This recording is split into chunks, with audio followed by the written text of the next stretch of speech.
Puisque elle ne faisait pas partie de ma vie. Je l'avais laissée à l'orphelinat, donc je n'ai pas mon nom sur elle. C'est pas ma fille. Donc j'ai dit... Power.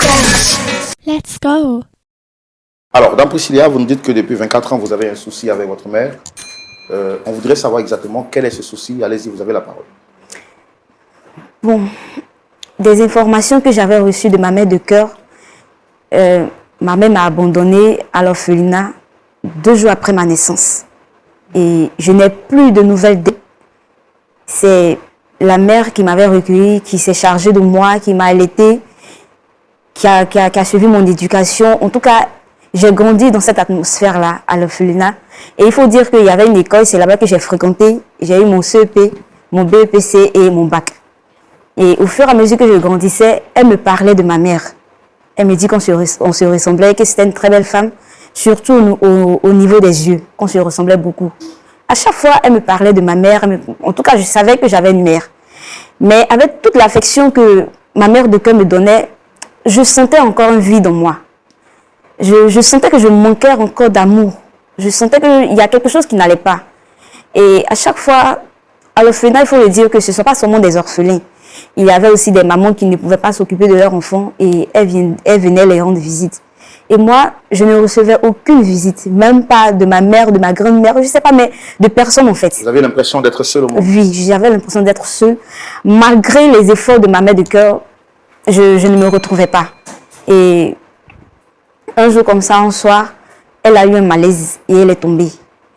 Et après 3 jours d'hospitalisation, elle est revenue à l'orphelinat. On m'a fait croire que ça allait. Et comme ça, un soir, après que j'ai fini de mettre la table, on devait passer au dîner. Elle a eu ce même malaise et elle est tombée. Et j'étais toute seule avec elle. Il n'y avait personne autour de moi. Je ne savais pas comment faire, vers qui me tourner, à qui demander de l'aide. J'étais vraiment très affolée et là, j'ai perdu tous mes sens.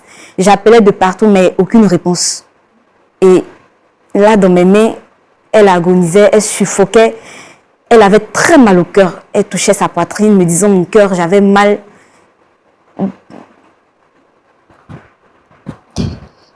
Je vous assure que là, s'il y avait un seul moyen de la faire revenir,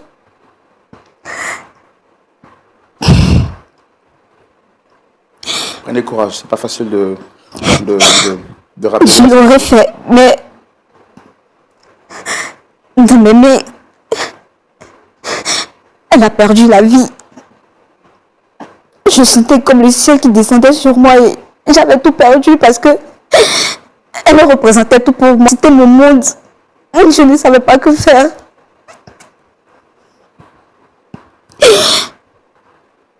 J'avais perdu tout espoir d'existence.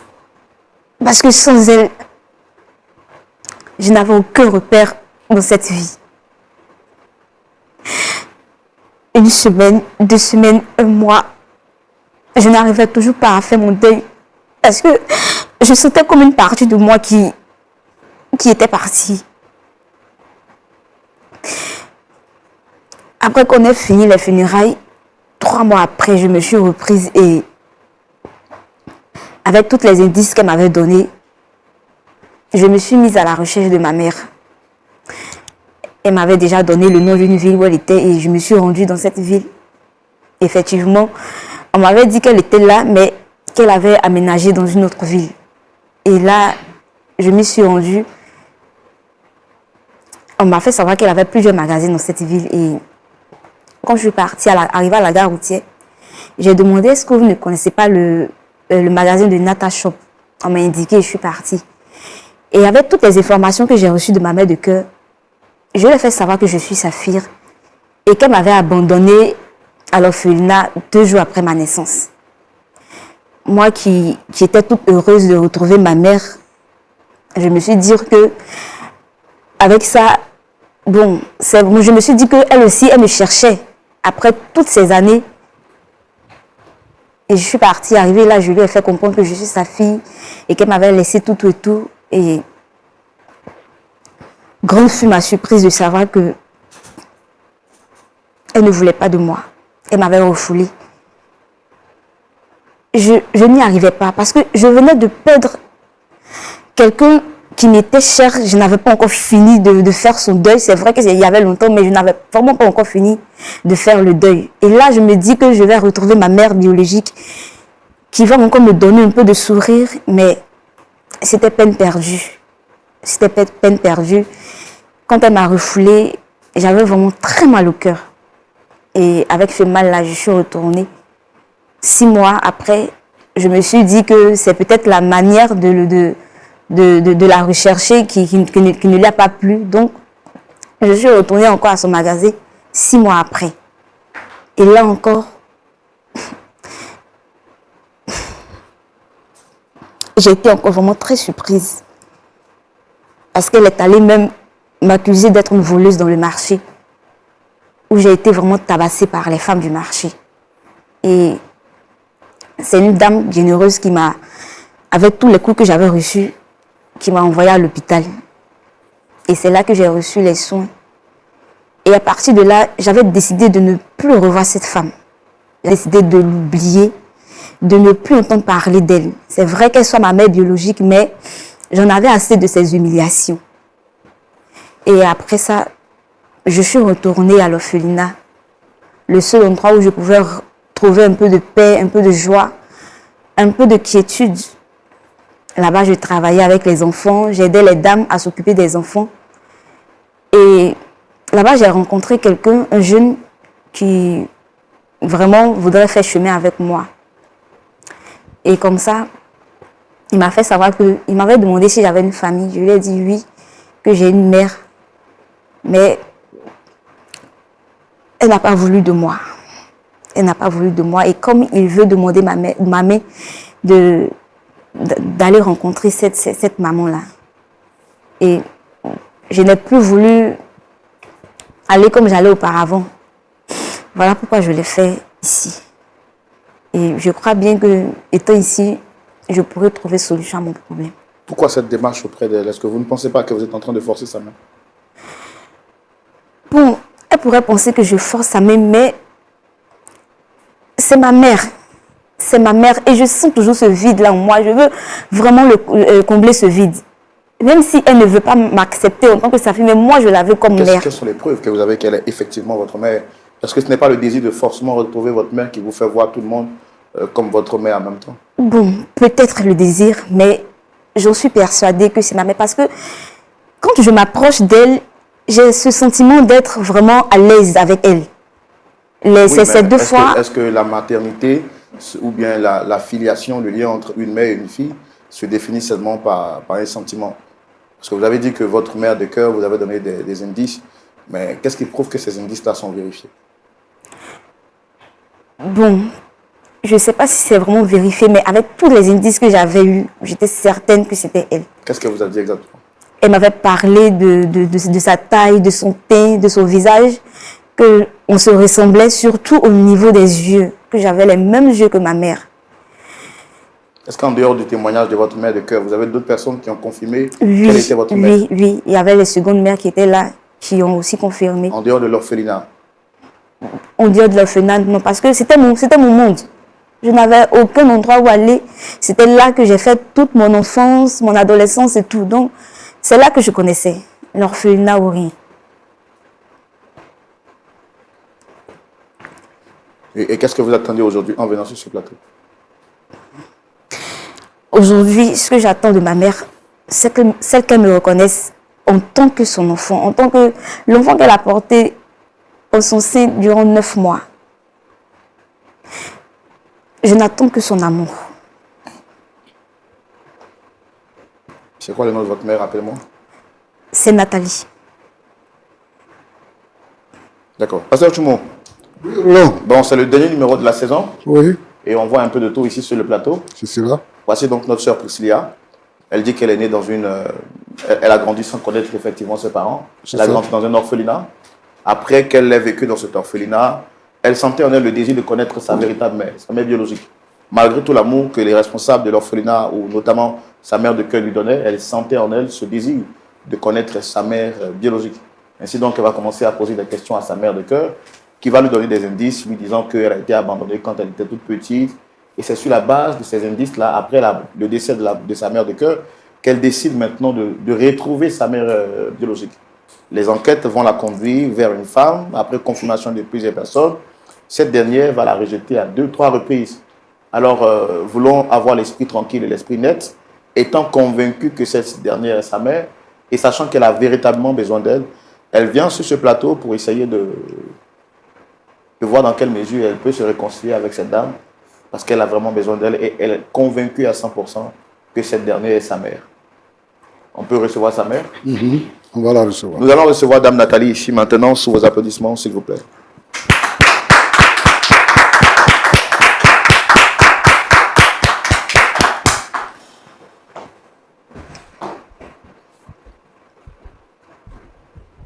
Shalom, Dame Nathalie. Shalom, monsieur. Vous allez bien? Oui, ça va bien. Vous êtes très, très bien habillé. Hein? Merci. Le blanc met en évidence votre teint ébène, naturel. Merci, merci. Ah, super. En tout cas, on est content de vous avoir ici à la maison. D'accord. Vous êtes à l'émission Point d'accord avec Pasteur Tchoumou et moi-même. Je suis Roland Sambo. Et on reçoit continuellement des personnes ici, pas pour les exposer, mais dans le but de les aider à trouver une solution au point ou bien d'accord aux situations difficiles qu'elles peuvent vivre. Et vous avez été sollicité sur ce plateau par cette jeune dame, Dame Priscilla. Et je voudrais vous demander, comme je le fais pour tout le monde, est-ce que vous la reconnaissez? Je ne la connais pas. Vous ne l'avez jamais vue? Non, jamais. C'est votre première fois de la voir? En tout cas, je ne la connais pas. D'accord. D'accord. Avant tout propos, hein, je voudrais encore vous dire merci d'avoir accepté notre invitation. D'accord. Merci d'être venu publiquement. Pas parce que vous souhaitez vous exposer, mais parce que vous avez répondu au principe de l'émission. Alors, vous dites que vous ne la connaissez pas, vous ne l'avez jamais vue. Je ne la connais pas. Je ne l'ai jamais vue. D'accord. Bon, c'est elle qui a souhaité vous rencontrer. Comme vous êtes là, on va lui donner la parole pour qu'elle puisse s'exprimer. Allez-y, Dame Priscilla. Maman, s'il te plaît, je suis ta fille. Mais pourquoi elle m'appelle maman? On se connaît. Tu me connais? Demandez-lui, elle me connaît où? On se connaît où, mademoiselle? Maman, Oh. Je ne la connais pas. Je ne sais même pas, mais je fais quoi ici? Enfin, j'ai eu un appel que je dois venir ici. Je ne sais pas pourquoi je suis là. Qu'est-ce que je fais ici? C'est à cause d'elle que je suis là. D'accord. Donc, vous ne la connaissez vraiment pas. Vous ne l'avez jamais vue, elle ne vous a jamais appelé, vous n'avez jamais eu de contact avec elle. Je ne la connais pas. Oui, il peut s'avérer que vous ne la connaissez pas, mais est-ce que vous souvenez avoir eu une fois contact avec elle? Je ne la connais pas et je n'ai jamais eu de contact avec elle. Et même si j'avais eu des contacts avec elle, dans la vie, on ne fait pas des erreurs. Et même si on fait des erreurs, on avance, le temps passe, on avance. On avance. Non, mais quand vous dites qu'on ne fait pas des erreurs, ce n'est pas la question que j'ai posée. Je n'ai pas demandé si vous avez déjà fait une erreur. J'ai demandé est-ce que vous l'avez déjà rencontrée? Ou bien peut-être vous estimez l'avoir rencontrée une fois par erreur? Oui, je l'ai rencontrée par erreur. Elle est arrivée dans ma vie par erreur. C'est-à-dire? Quand j'étais jeune, j'avais entre 15 ans et 16 ans. Je partais à l'école et j'avais un petit ami. Et vous savez, on était encore jeunes, on n'avait pas vraiment de conseillers et tout, ou bien même on n'écoutait pas. Et là, j'ai pris une grossesse. Et lorsque je suis arrivée à la maison, j'ai caché au début et quelques temps après, mes parents l'ont appris. Mes parents étaient très fâchés et mon père même m'a mise dehors. Et il a dit que si je dois rester dans sa maison, il faudrait que ce soit sans l'enfant. Donc j'ai été accueillie par la mère de mon ami dans ce temps. Et c'est sa mère qui a pris soin de moi pendant la grossesse. Et lorsque j'ai accouché, 2 jours après, je suis allée déposer l'enfant à l'orphelinat. Parce que c'était une erreur. Donc je suis allée la déposer à l'orphelinat. Je suis retournée à la maison, mon père m'a accueilli, mes parents m'ont accueilli. Mais ce que j'ai oublié de dire, c'est que pendant la grossesse, ma maman, quand même, elle se cachait pour venir me donner un peu d'argent et tout, pour que je puisse prendre soin de moi et tout pendant ce temps-là.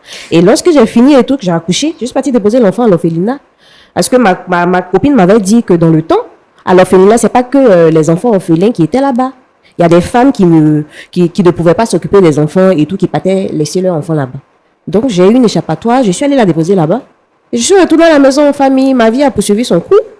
Aujourd'hui, j'ai croisé un homme avec qui j'ai cheminé et tout, et qui avait décidé de me marier. Il m'a demandé si j'avais des enfants. J'ai dit, j'ai pas d'enfants, et effectivement, j'avais pas d'enfants. Puisque elle ne faisait pas partie de ma vie. Je l'avais laissée à l'orphelinat, donc j'ai pas mon nom sur elle, c'est pas ma fille. Donc j'ai dit au monsieur que j'ai pas d'enfants. Et je suis entrée dans ce mariage. Mon mari est un homme bien, il prend soin de moi, il prend soin de ma famille. À cause de lui, aujourd'hui, quand je vais dans mon village, j'ai un nom. Je suis considérée dans ma famille. Cet homme est toute ma vie. Mon foyer, c'est ma vie. Et aujourd'hui, après toutes ces recherches, elle débarque dans ma vie pour me dire que je suis sa mère. Elle veut quoi? Elle veut gâter mon foyer. Tu veux gâter mon foyer? Non, maman. On va appeler maman, hein? Elle veut gâter mon foyer. Tout ce que j'ai bâti pendant tout ce temps, c'est aujourd'hui là, elle va gâter. C'est pas ma fille, c'est pas ma fille.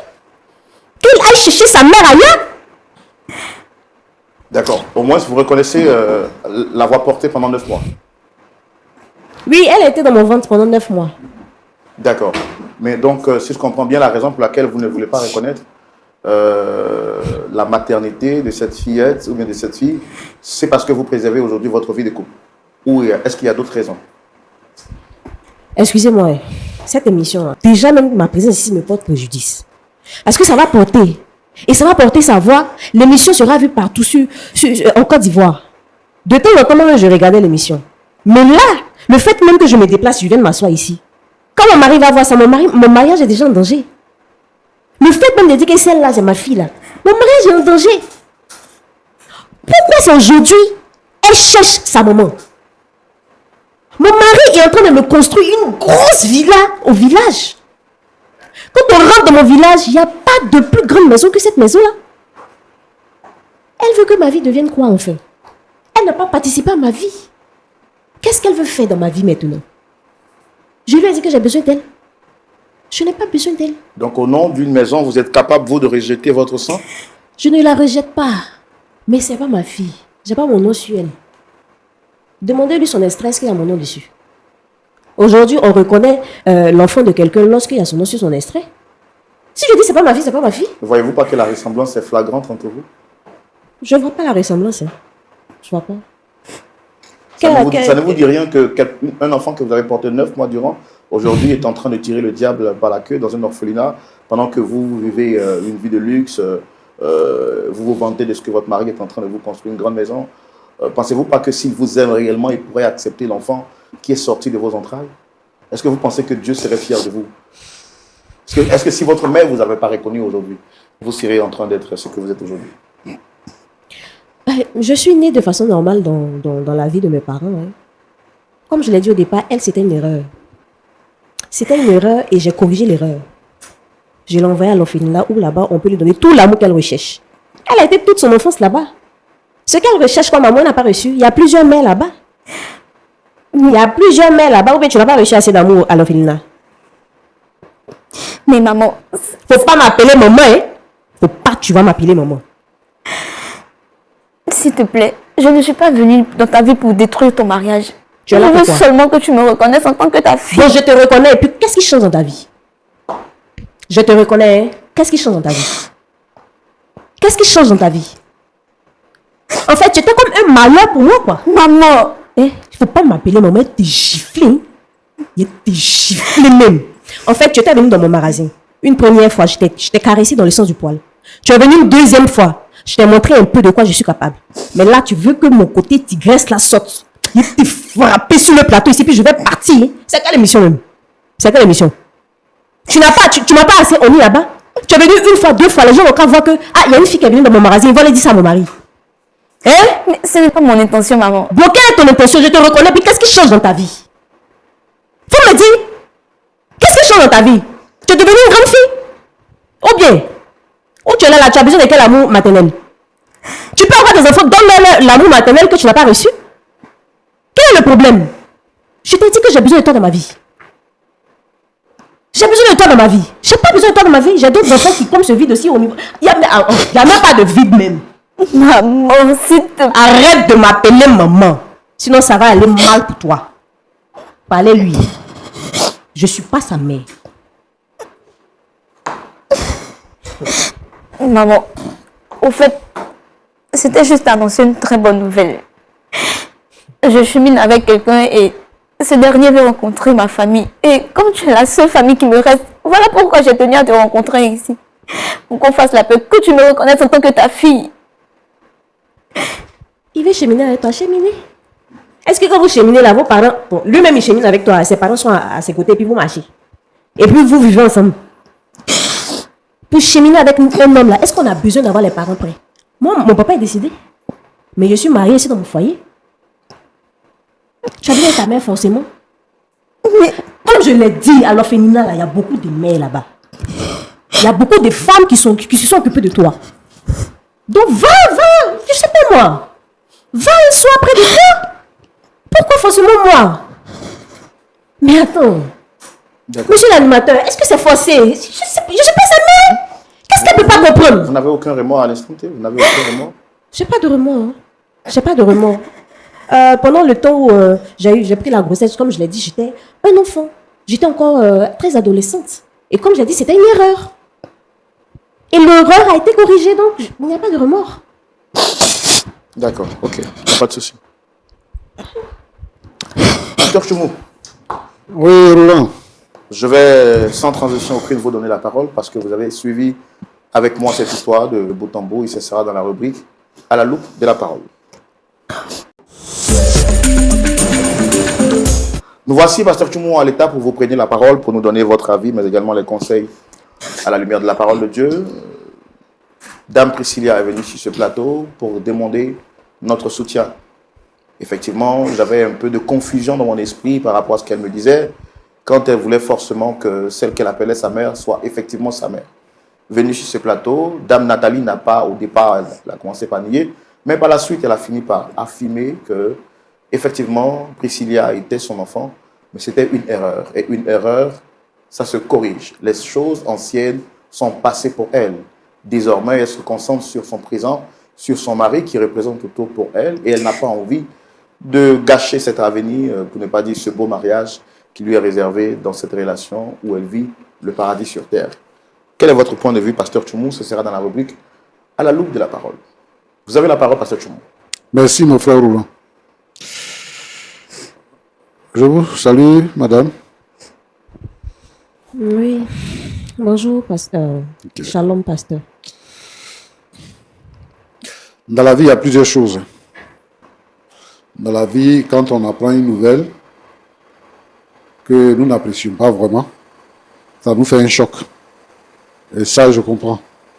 Et chacun de nous, dans sa vie, au moins une fois, a eu un choc.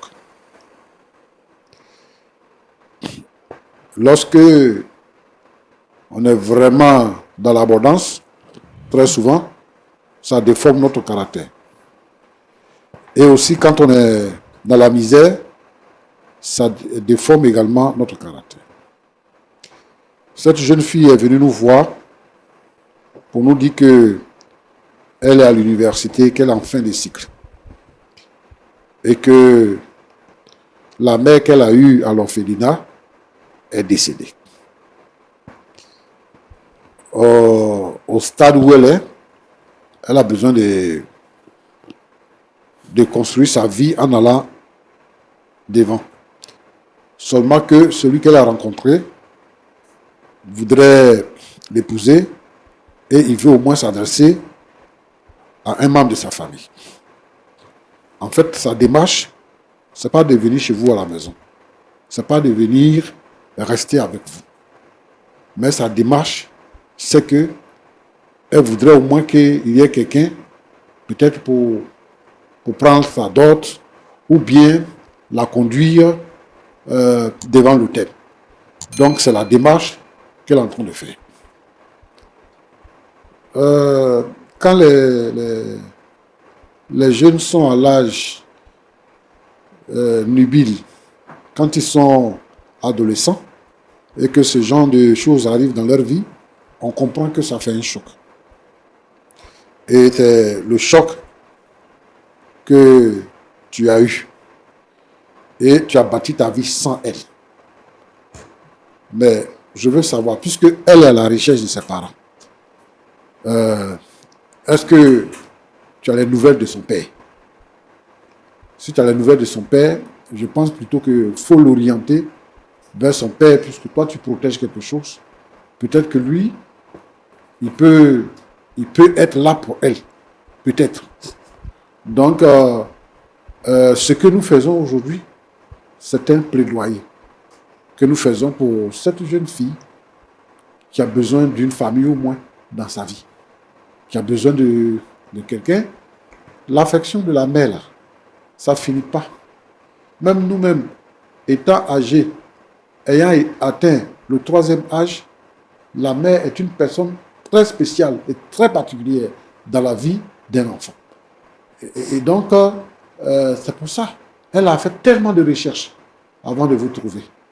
Moi, je voudrais que vous puissiez accepter quand même de comprendre les sentiments de cette jeune fille et de lui faire des propositions.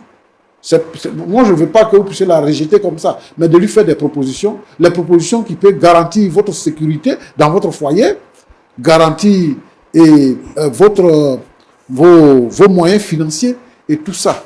Moi, je pense que ce n'est pas de ça qu'elle a besoin, mais elle a besoin de quelqu'un pour l'aider dans sa démarche, elle. C'est cela. Donc, voilà, moi, je voudrais quand même que vous puissiez me dire quelque chose par rapport à ce que je viens de dire.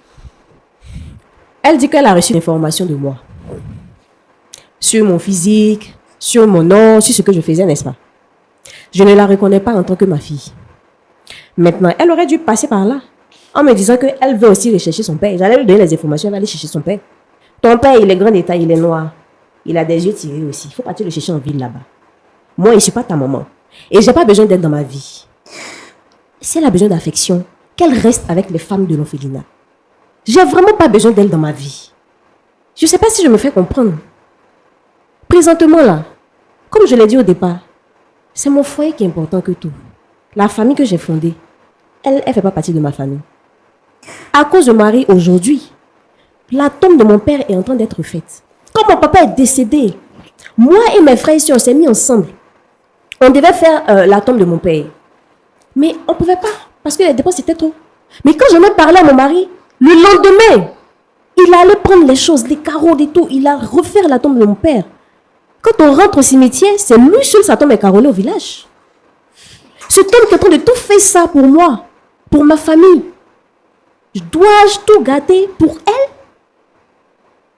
Que j'ai juste porté dans mon ventre pendant 9 mois. Non. Parce que ce que vous avez dit, j'ai entendu. J'ai bien écouté. Comme vous avez parlé de son père, je l'oriente vers son père. Ton père, il est grand de taille, il est noir, il a des yeux tirés aussi comme pour moi. Donc, va en ville et recherche-le. Sinon, toi, je n'ai pas besoin de toi dans ma vie. Je ne sais pas si aujourd'hui tu vas comprendre et tu vas me laisser. Et puis, je ne sais même pas pourquoi mais tu m'as fait venir ici.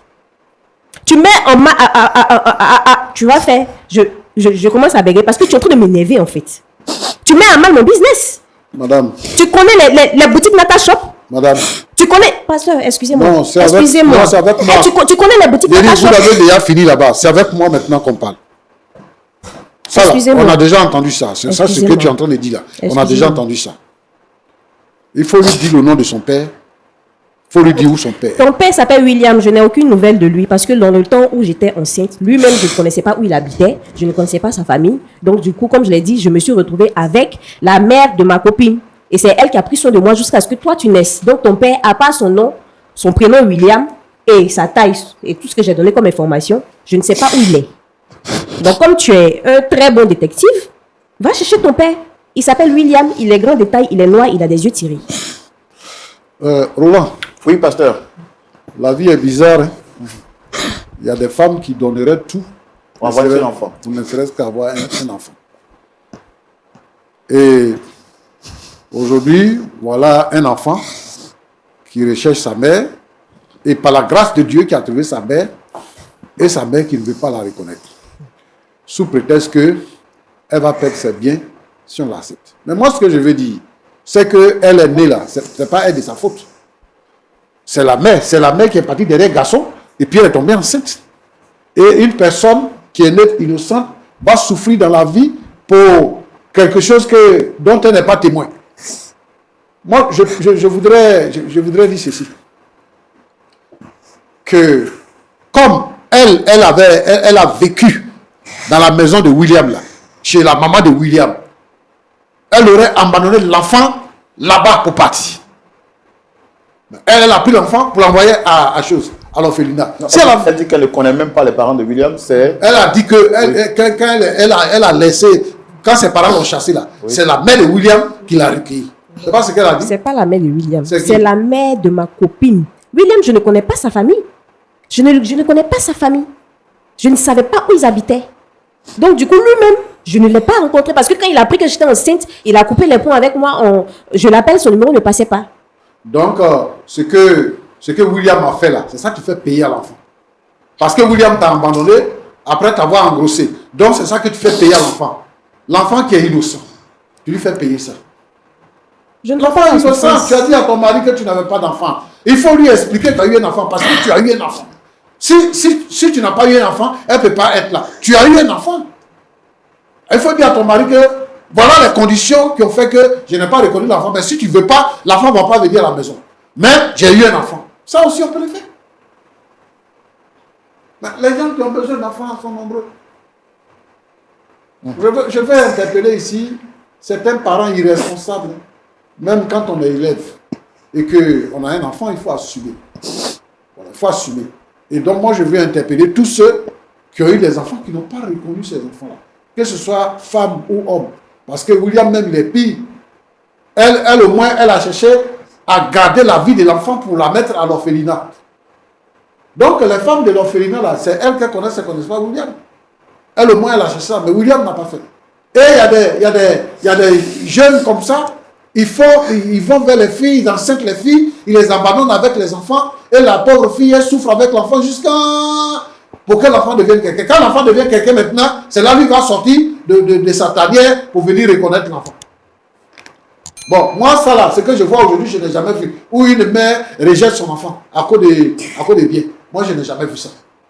Mais moi, ce que je veux dire, c'est que je veux dire à la petite là que si on ne veut pas la reconnaître, moi, je vais la reconnaître. Je vais la prendre. Mais vous faites bien. Vous faites bien de la reconnaître. Tu vas partir chez lui parce que je n'ai pas besoin d'elle. Ne me cherche plus. Hein. Roland, Pasteur, c'est dommage. C'est ce que je voulais dire. il y a aussi des parents qui, quand les jeunes filles sont enceintes, même si ce n'est pas recommandé, mais qui aussi menacent les enfants. Je pense que l'une des raisons aussi qui a poussé notre soeur ici à rejeter l'enfant ou à ne pas reconnaître l'enfant, c'est la menace des parents. Qu'est-ce que vous pouvez dire par rapport à ça? Un enfant, c'est un don de Dieu. Peu importe dans les conditions où on a eu l'enfant. Même l'enfant, même quand il naît, même s'il est gaulle, c'est un don de Dieu. C'est une vie, c'est une âme. Et donc les parents doivent être responsables pour élever l'enfant. Quand je dis c'est un don de Dieu, tous les enfants nous sont prêtés. La vie qui est à l'enfant là, c'est la vie de Dieu. Et Dieu nous confie un enfant pour nous bénir, pour que nous puissions assumer des responsabilités. Donc, les parents qui menacent leurs enfants parce que l'enfant a pris une grossesse, c'est parce que vous n'avez pas été suffisant pour donner une éducation à l'enfant, que l'enfant est tombé dans le travail.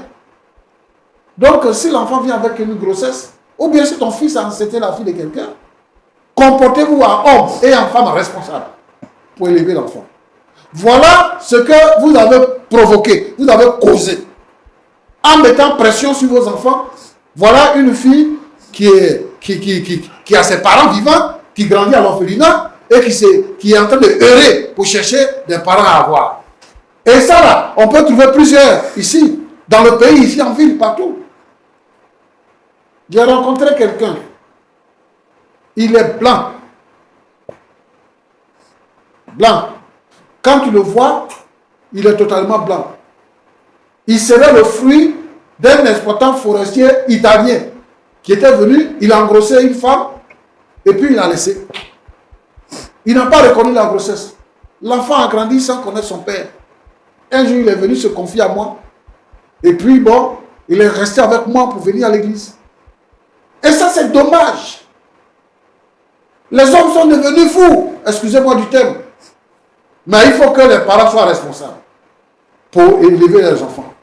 Mais je vais aussi ajouter pour dire que si quelqu'un vient te confier son enfant, il faut le prendre.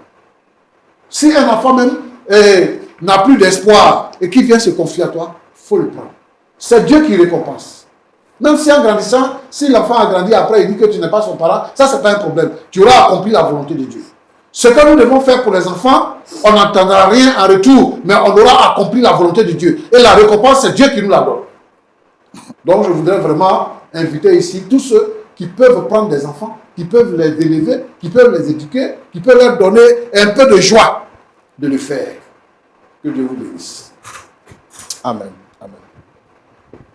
Il y a aussi certaines filles qui ont perdu la vie à cause de la peur de leurs parents, qui voulaient éviter un certain nombre de choses, qui ont fait des avortements malheureusement, qui ont fini par perdre la vie et qui sont décédés à cause de l'irresponsabilité ou de la dureté de certains parents. Mais bon, on n'encourage pas tout cela, c'est aussi interpeller les parents à prêter attention à l'éducation de leurs enfants. Dame Priscilla, on a essayé de faire ce qu'on pouvait. Vous avez écouté les conseils du pasteur, tout le monde, nous sommes à la fin de l'émission. Qu'est-ce que vous avez à dire?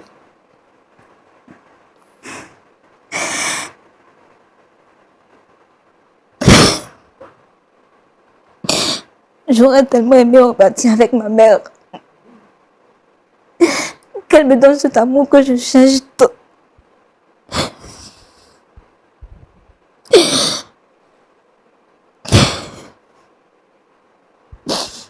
Comme on le dit, tout ce que Dieu fait est bon. Lui seul sait pourquoi. Jusqu'ici encore, elle continue de me renier.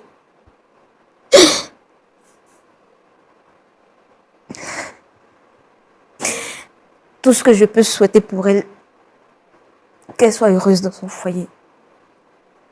Qu'elle soit heureuse.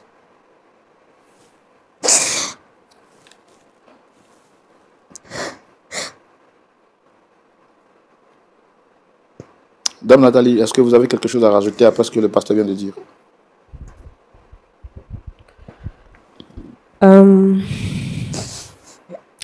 Je n'ai pas grande chose à dire. Déjà, vu qu'il a pris la décision de la prendre, c'est une très bonne décision. Elle a besoin aussi d'amour paternel. Et lui dire aussi à elle que jusque-là, je suis heureuse dans mon foyer, donc je continuerai à être heureuse dans mon foyer. Donc, qu'elle ne se fasse pas de doute à ce niveau, quoi. Voilà.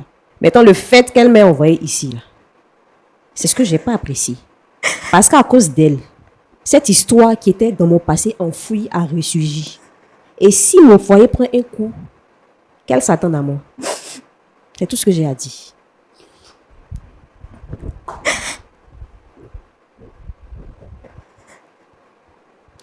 Pasteur Tchoumou.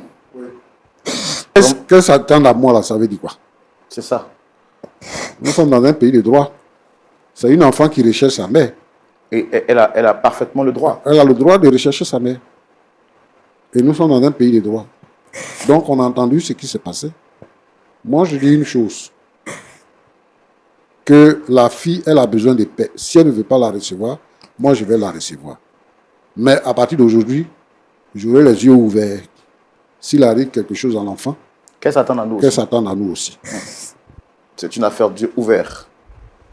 C'est vraiment le dernier numéro de la saison. C'est vraiment triste qu'on ne trouve pas un point d'accord.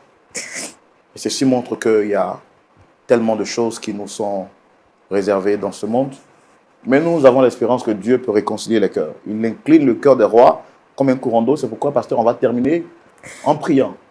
Pour ceux qui sont avec nous sur le plateau, mais également pour les milliers de personnes dans le monde entier qui suivent l'émission, qui ont des problèmes à un point fini et qui veulent peut-être passer sur le point d'accord ou qui souhaitent rester en privé, que Dieu étende sa main et qu'il apporte la solution à leurs difficultés.